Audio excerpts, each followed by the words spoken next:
Begin by letting your body arrive right where it is. Earth. If your mind tends to worry, scan, or stay alert, imagine the ground beneath you like a wide coastal cliff or forest floor, solid, ancient, unmoving. Feel your body resting into the earth, supported without effort. Nothing needs your vigilance right now. Water. If emotions feel strong, deep, or easily stirred, bring your attention to the ocean. Slow waves rolling out and in.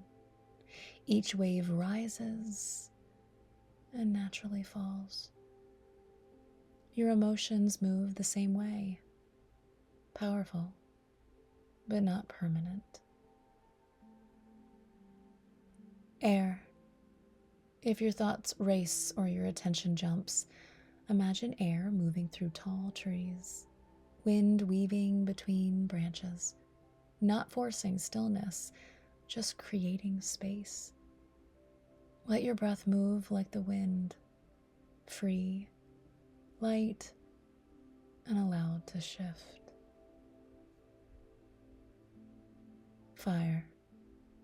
If your system feels heavy, flat, or shut down, picture a small, steady fire at sunset. Warmth without pressure. A quiet ember reminding your body that energy can return gently. All of these elements live in nature. All of them live in you. Take one final breath and return when ready.